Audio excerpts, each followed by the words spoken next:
چلیے بسم اللہ الرحمن الرحیم.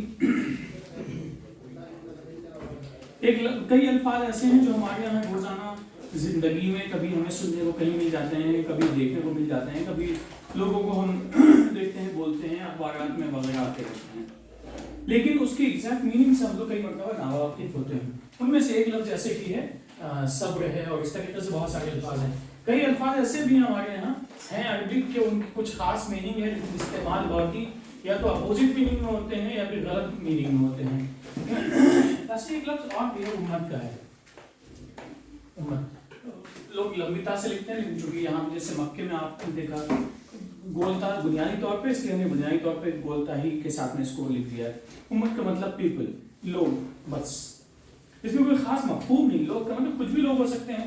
آپ لوگ ہیں, کچھ لوگ باہر ہیں, کچھ لوگ کہیں اور ہیں, کچھ لوگ ہیں گروپ ہے, گروپ جسے ہم کہہ سکتے ہیں. عام الفاظ میں اس کو ہم گروپ کہہ سکتے ہیں. یہاں پہ دیکھیے بڑی اہم چیز یہ ہے کہ اللہ نے قرآن مجید کے ذریعے سے ہم کو یہ بات بتائی ہے کہ اللہ تعالیٰ نے انسانوں کی ہدایت کے لیے مختلف زبانوں میں کچھ میسج بھیجا ہے. اپنا میسج رسالت, اور جس شخصیت کے ذریعے سے اس میسج کو اللہ تعالیٰ نے انسانوں تک بھیجا ہے اس کو رسول کہتے ہیں. اس کے علاوہ ایک چیز اور بھی اللہ تعالیٰ نے ہم انسانوں کو سمجھنے کی صلاحیتیں دی ہیں, جنہیں ہم عقل کہتے ہیں. سمجھنے کی عقل عطا کی ہے, سمجھنے کی صلاحیت دی ہے. لیکن ایک عقل ہے کہ جس کے ذریعے ہم تمیز کر سکتے ہیں کیا صحیح ہے کیا غلط ہے. پھر کئی مرتبہ ہوتا ہے کہ چیزیں ہمارے پاس میں مفہوم بگڑ جاتا ہے, شکلیں بگڑ جاتی ہیں.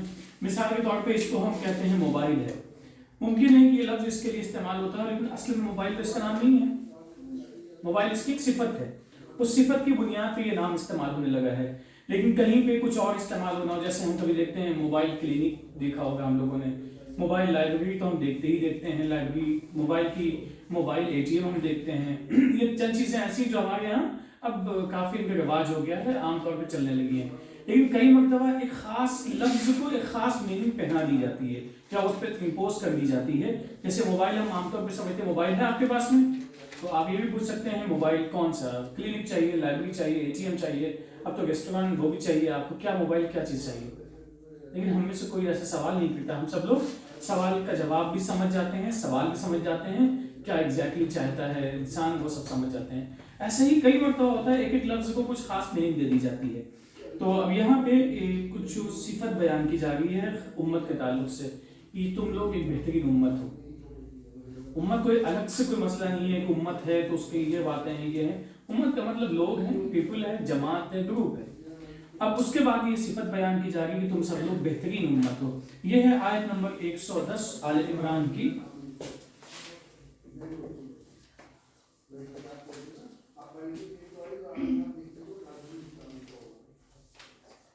خیر کا مطلب کیا ہے؟ خیر, خیرات سنا ہے آپ لوگوں نے. لفظ خیرات بھی ایسے ہی ہے جس سے ہمیں لگتا ہے کہ بڑا ہی عجیب سا لفظ ہے, خیرات دے رہے ہو کیا, یہ ہم سوال کرتے ہیں کبھی کبھی. لیکن خیر کا مطلب ہوتا ہے بھلائی. وہ جو خیرات ہے وہ بھی بھلائی و بھلائیاں ہیں, تو کوئی برا لفظ نہیں ہے, لیکن اس کو ہم نے کچھ اس طریقے سے استعمال کیا ہے کہ لگتا ہے کہ وہ کچھ ایک ایسا لفظ ہے جو اس میں اس کو مفہوم کو ڈی گریڈ کر دیا گیا ہے. یہاں پہ خیر کا مطلب ہے بھلے. کنتم خیر امت, تم لوگ بہترین امت ہو. یہ تین الفاظ کا مجموعہ ہے, کنتم خیر امت, تم بہترین امت ہو. چلیے ان کو ہم ذرا الگ الگ بھی سمجھ لیتے ہیں.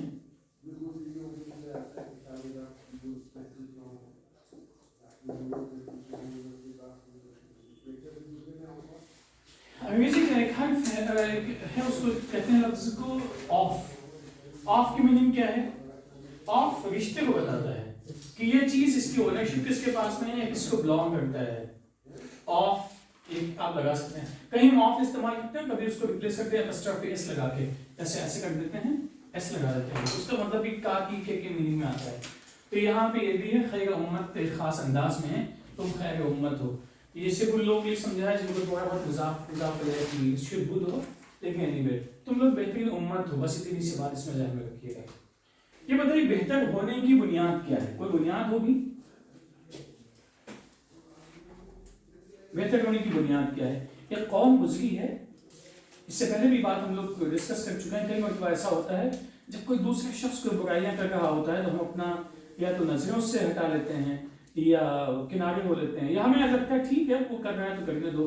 اگر کسی نے راستے میں آ کے گندگی پھینک دی اپنے دکان کی یا اپنے مکان کی تو ہم یہ سوچ کے وہاں سے نکل جاتے ہیں بس ٹھیک ہم تو یہاں سے گزر گئے تھے، اب جو غلطی انہوں نے کی ہے اس کے لیے ہم ذمہ دار نہیں ہیں اور کون بلا وجہ اس مسئلے میں پڑے. یہ ہمارا ایٹیٹیوڈ ہوتا ہے عام طور پہ. اس کا نتیجہ یہ ہوتا ہے کہ کل ایک جگہ سے گندگی آئی، ایک گھر سے، دوسرے گھر سے، تیسرے گھر سے، معلوم ہوا کہ پورا راستہ گندگی سے بلاک ہو گیا. اور اس کا مشاہدہ ہم لوگ کئی مرتبہ کرتے ہیں. لوگ ایک جگہ پہ تھوک دیتے ہیں راہ چلتے ہوئے، پھر دیکھتے ہیں دوسرے نے بھی وہی حرکت کی، تیسرے نے وہی حرکت کی. لوگ قلم چلا دیتے ہیں اپنا، کسی نے ایک مرتبہ غلطی سے قلم چلایا، دوسرے نے غلطی کی، تیسرے نے کی، چوتھے نے کی، معلوم ہوا کہ پائل اپ ہوتا چلا گیا. تو قرآن مجید میں ہے کچھ لوگ جو گزر چکے ہیں ان پہ عذاب آیا، اور ان پہ عذاب آنے کی ایک بہت بڑی وجہ یہ تھی کہ وہ لوگ آپس میں ایک دوسرے کو برائیوں سے روکتے نہیں تھے. بہت اسٹریٹ فارورڈ یہ اسٹیٹمنٹ ہے کہ وہ لوگ روکتے نہیں تھے، اس کے علاوہ کچھ اور مسئلہ نہیں ہے اس میں، وہ لوگ روکتے نہیں تھے برائیوں سے. ایک اس کے لیے مثال لوگ پیش کرتے ہیں، آپ نے بھی سنی ہوگی، ایک کشتی ہے یا جہاز ہے، اس میں کئی منزلیں ہیں، یا اس میں اگر پانی پہ چل رہا ہے، نچلے حصے کے لوگ یہ سوچیں کہ ہم یہیں سے سوراخ خریدتے ہیں کیونکہ جو پانی پینے کا ہے وہ اوپر میں رکھا ہوا ہے. تو اس نچلے حصے کے لوگ اگر سوراخ کشتی میں کر لیں گے تو کون ڈوبے گا اس کشتی پہ؟ کیوں؟ غلطی تو اس نے کی ہے بھائی. جو اس کے دوسرے جو فلور ہیں، سیکنڈ فرسٹ، اس پہ وہ لوگ کیوں ڈوبیں گے؟ جس نے گندگی پھیلائی ہے نقصان تو اسی کو ہوگا. جس نے غلط کام کیا ہے، کچھ غلط کام پھیلا گیا ہے، اس نے کیا ہے، تو اس سے ہم کیسے متاثر ہوں گے؟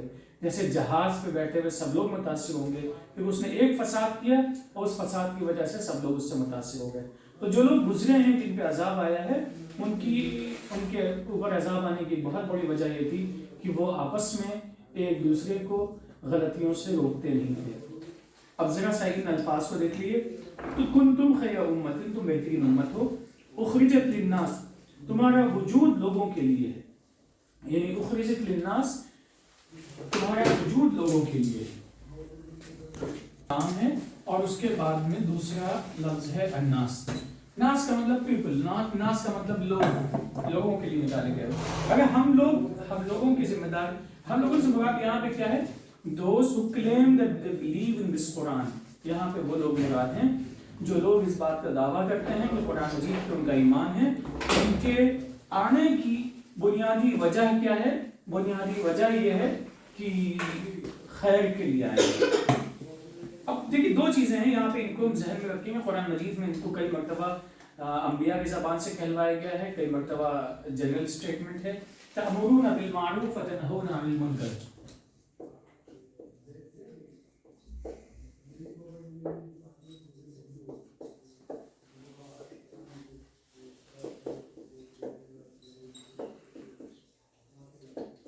معروف کہتے ہیں ہر وہ چیز جو کہ پسندیدہ ہو. معروف کہتے ہیں پسندیدہ، جس کو ہم لوگ ایکسپٹ کرتے ہوں. لیکن سماج میں برائیوں کو کبھی بھی ایکسپٹ نہیں کیا جاتا ہے. جتنی برائیاں جس کو ہم جانتے ہیں بہت ہی کم درجے کی کوئی برائی ہے، جھوٹ بولنا ہے، غلط زبان کا استعمال کرنا ہے، یا جو گندی سندی چیزیں لوگ پان مسالہ گٹکا سب کھاتے ہیں. آپ دیکھیں کہ سماج نے اس کو ایکسپٹ آج تک نہیں کیا ہے. حتیٰ کہ جو کھاتے ہیں وہ بھی اس کو ایکسپٹ نہیں کرتے ہیں. وہ اپنے کھانے کے لیے جسٹیفیکیشن ان کے ہو سکتے ہیں بہت سارے کہ میری عادت ہے، مجھ سے چھوٹتا نہیں ہے، لیکن اپنے بچوں کو ہمیشہ اس سے دور رکھنے کی کوشش کرتے ہیں. معروف اور منکر، منکر کا مطلب ہے وہ چیزیں جس کو پسند نہ کیا جاتا ہو، جو چیزیں اچھی نہ ہوں. یعنی جنرلی ہم کہہ سکتے ہیں اچھائیاں اور برائیاں. تأمرون بالمعروف کہ تم لوگ لوگوں کو امر کرو گے. امر یا امر، چلیے اسے بھی لکھ لیجیے. یہ فی الحال بس ایک ہم لکھوا دیتے ہیں، اسی پہ اکتفا کر لیجیے آج. امرا یا امرو. امرا یہ کیا ہے؟ ماضی ہے، اور یہ کیا ہے؟ مضارع ہے. ماضی مضارع. امر اسی سے ایک لفظ آتا ہے جس کو ہم مصدر کہتے ہیں، لیکن ابھی صرف ہم ماضی مضارع بھی اکتفا کرتے ہیں کیونکہ فی الحال اتنا کافی ہے. امرا یا امرو، بس یہ دو الفاظ سے. امرا کا مطلب اس نے حکم دیا، اس نے آرڈر کیا، اور یامرو چونکہ اس میں پریزنٹ اور فیوچر دونوں ایک ساتھ میں ایگزسٹ کرتے ہیں، اس لیے وہ حکم دیتا ہے یا دے گا. یہ ڈیپینڈ کرتا ہے کانٹیکسٹ کے بیسس پہ ہم چیزوں کو سمجھ لیں گے. اب یہاں پہ کہا جا رہا ہے تم بہترین امت ہو. کیوں بہترین امت ہو؟ کیونکہ تمہارا وجود لوگوں کے لیے ہے. اب ہمیں اپنے آپ کو جج کرنا چاہیے. جب قرآن کہتا ہے کہ ہمارا وجود لوگوں کے لیے ہے، کہ آیا لوگوں کے ہم کام آتے ہیں کہ نہیں آتے ہیں. ان بنیادی کاموں میں جو بیسک ڈیوٹی ہے ہماری اس میں کیا ہے کہ کوئی برائی کہیں ہو تو اس پہ لوگوں کو بتانا چاہیے کہ بھائی یہ برا کام ہے. کوئی اچھائی کہیں پہ ہو تو اچھائی جہاں پہ نہیں ہوگی اچھائی کا حکم دینا چاہیے, برائیوں سے لوگوں کو روکنا چاہیے. وَلَوْ آمَنَ, یہ ایک چیز اسٹیٹمنٹ ہو گئے, بند ہوگی بات یہاں پہ کہ تم بہترین امت ہو. وہ لوگ جو کہ قرآن کو رسول کو ماننے کا دعویٰ کرتے ہیں ان کے بارے میں ہے کہ تمہاری بنیادی ذمہ داریاں کیا ہیں کہ اچھائیوں اور برائیوں کے سلسلے میں تمہیں الرٹ رہنا چاہیے. اور یہ بھی ریفرنس ہمیں یاد رکھنا چاہیے جو پہلے قوم پہ عذاب آیا تھا کہ ایک شخص کشتی میں نیچے سوراخ کر رہا تھا اور باقی لوگوں نے اس کو منع نہیں اگر کیا تو اس کا نتیجہ کیا ہوگا اس سے ہم سب لوگ واقف ہیں. وَلَوْ آمَنَ أَهْلُ الْكِتَابِ لَكَانَ خَيْرًا لَهُمْ. اب وہ لوگ جو اپنے آپ کو اہل کتاب کہتے ہیں اگر وہ واقعتاً ایمان لے آئیں, واقعتاً یعنی جو زبان سے کہہ رہے ہیں اس کو واقعی طور پہ عمل بھی شروع کر دیں اس پہ, تو ان کے لیے بہتر ہوگا. لَكَانَ خَيْرًا لَهُمْ, تو یہ انہی کے لیے بہتر ہوگا. ظاہر سے بات ہے اچھائیاں ہم کریں گے تو ہمارے کام آئیں گی. مِنْهُمُ الْمُؤْمِنُونَ وَأَكْثَرُهُمُ الْفَاسِقُونَ, جو لوگ اہل کتاب ہونے کا دعویٰ کرتے ہیں ان میں سے میجورٹی ان لوگوں کی ہے جو ایمان سے اپنے آپ کو دور رکھتے ہیں, اور ان میں سے کچھ لوگ ایسے بھی ہیں جو اہل ایمان میں سے بھی ہیں.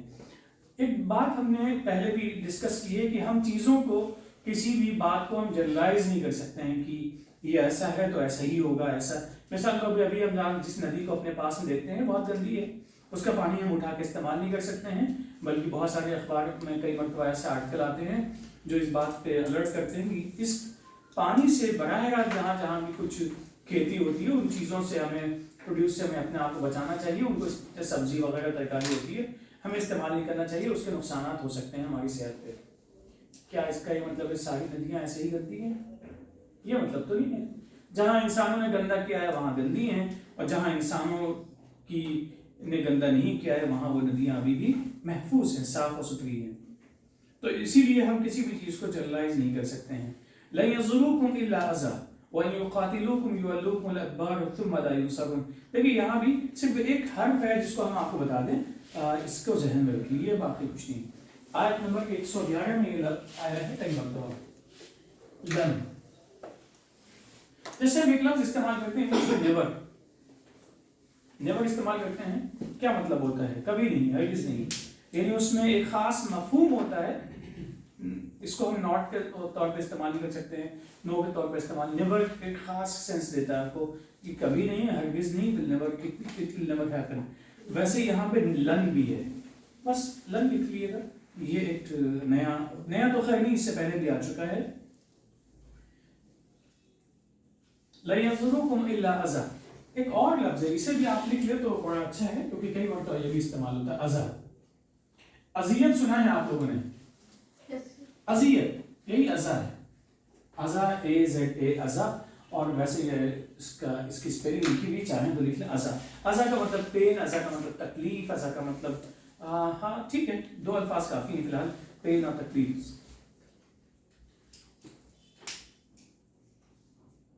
تکلیف نہ لکھیں زیادہ اچھا ہے کیونکہ اردو میں تکلیف آتا ہی وہ پین بن جاتا ہے, حالانکہ عربک کی تکلیف بہت ہی الگ ہے. عربک کی تکلیف ہے اس کا مطلب ہوتا ہے رسپانسبلٹی. عربک کی تکلیف ہوتی ہے اس کا مطلب ہوتا ہے رسپانسبلٹی. جیسے ایک جگہ پہ قرآن میں ہے لا یکلف اللہ نفسا الا وسعها, کہ اللہ کسی کو رسپانسبلٹی نہیں دیتا ہے, تکلیف نہیں دیتا ہے. تو تکلیف نہ لکھیں, صرف پین لکھ لیے وہی بہت ہے.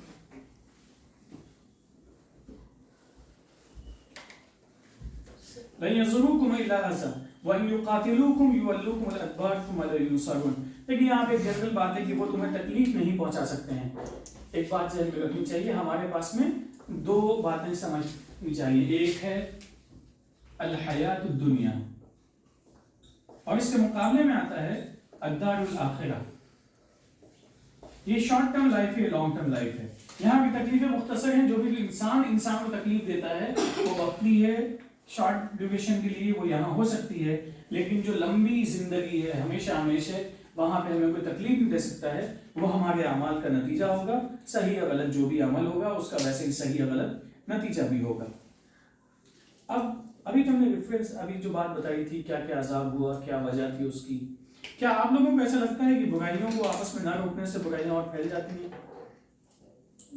آپ زیادہ اس پہ گہرائی سے غور مت کیے, آپ صرف اتنا سوچئے کہ ہم آس پاس میں کہیں اگر گندگی پھیلتی ہے، نالیاں بھی بلاک ہو جائیں، گھر میں ہمارا باتھ روم گندا ہو جائے، ہمارا کچن گندا ہو جائے، گلی راستہ کہیں گندا ہے، کہیں بھی آپ دیکھ لی جہاں پہ لوگ گندگی پھیلا رہے ہیں وہاں پہ آخر گندگی پھیلی کیوں ہے؟ ایک صاحب نے کہیں سے آ کے شکایت کی کہ وہاں پہ روڈ پہ تھوکنا بھی بڑی مصیبت ہے، تھوک دو تو لوگ شکایت کر دیتے ہیں، چالان کر جاتا ہے۔ شاید ہم کو اس پہ ہنسی آئے لیکن یہ زندگی کا بہترین اصول ہے۔ گندگی پھیلنے کے لیے صفائی نہ کرنا وہ ایک مسئلہ ہے، لیکن گندگی کو پھیلانا یہ دوسرا مسئلہ ہے۔ کچھ لوگ ہوتے ہیں جو صفائی بہت کرتے ہیں، ٹھیک ہے، لیکن اگر ہم گندگی پھیلانا ہی بند کر دیں صفائی کی بہت ضرورت پیش آئے گی۔ مارکیٹ میں آپ صبح میں جائیے گندگی ملتی ہے، لیکن جو لوگ شام میں اپنی گندگی راستے میں پھیلانا بند کر دیں، وہ سمیٹ کے رکھنا شروع کر دیں، کیا صبح میں اتنی گندگی دکھے گی؟ وہاں پہ اتنی یا اتنی کچھ بھی نہیں دکھے گی، ڈسٹ ہو سکتا ہے اگر نیچرل ہے۔ اب ان باتوں کی بنیاد کے بعد اس کا ترجمہ سے پہلے سن لیجیے۔ آیت نمبر ہے یہ 112، اس میں کچھ چیزیں ہیں ہمیں نوٹ کرتے چلے جائیے گا۔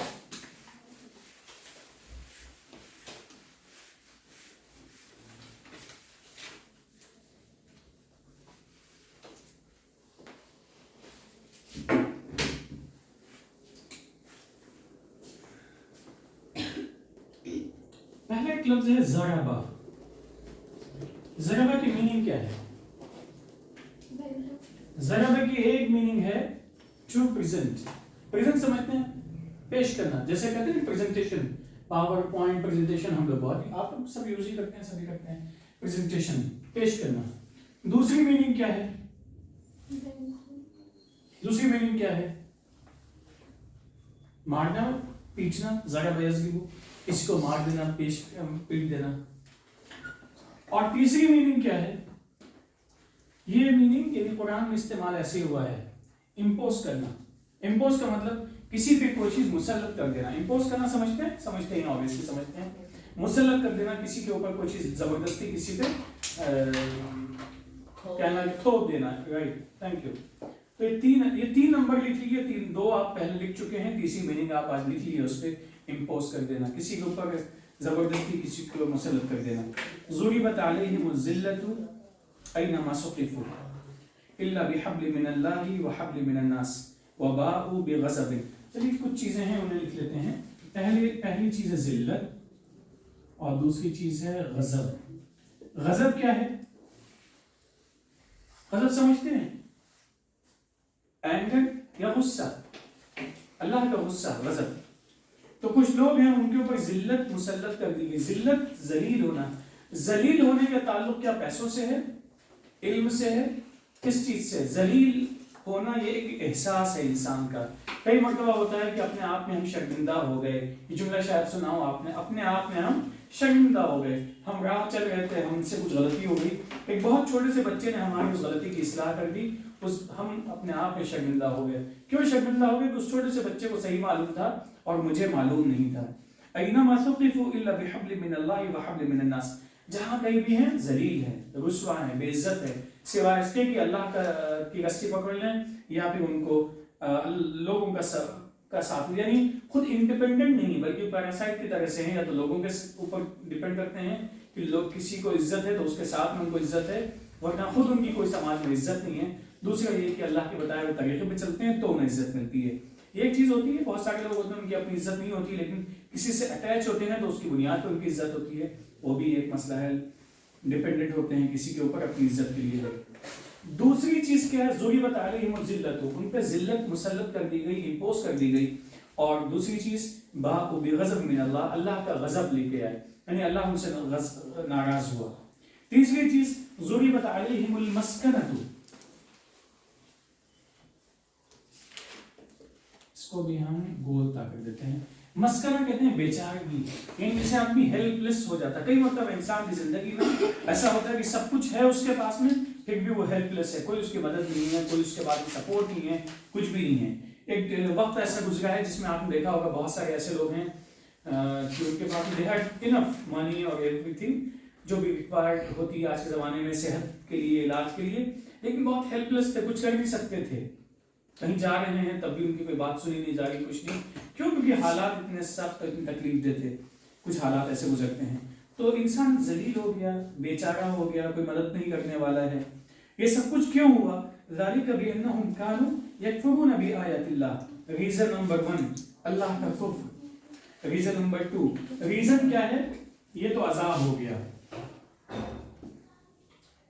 وجہ کیا ہے؟ کفر. نمبر 1 کیا ہے؟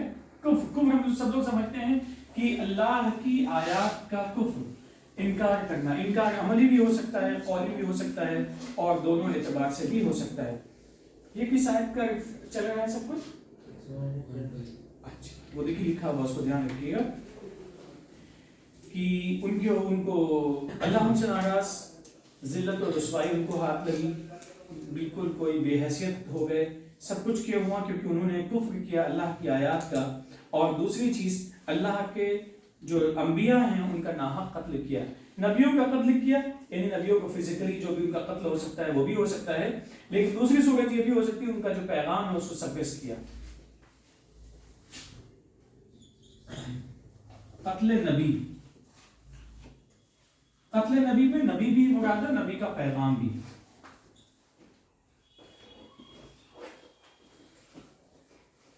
اس کو آپ ایسے کر لیں.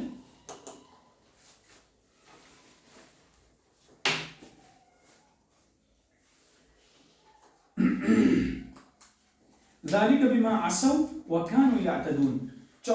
تیسری وجہ کیا تھی؟ عصیان. تیسری وجہ تھی عصیان. میں انٹینشنلی عصیان ایز اٹ از لکھ دیا ہے. عصیان کا مطلب ہے ڈس اوبے یا ریفیوز کرنا، کسی کی بات کو انکار کر دینا. یہ تمام چیزیں آتی ہیں. چوتھی وجہ ہے، وہ بھی بہت اہم ہے ہم سب کو سمجھنے کے لیے، حد سے نکلنا. اس کو کہتے ہیں اعتداء. چلیے ابھی اعتداء چھوڑ دیے، حد سے نکلنا تو یاد رہے گا آپ لوگوں کو. حد سے نکلنے کا مطلب کیا ہوتا ہے؟ حد سے نکلنے کا مطلب یہ ہوتا ہے کہ جو لمٹ ہے اس کو کراس کرنا. اس کو بہت عام مثالوں میں سمجھ لیجیے. آپ لوگ روڈ پہ چلتے ہیں، وہاں پہ ریڈ لائٹ ہے، یلو ریڈ گرین ساری لائٹیں ہیں.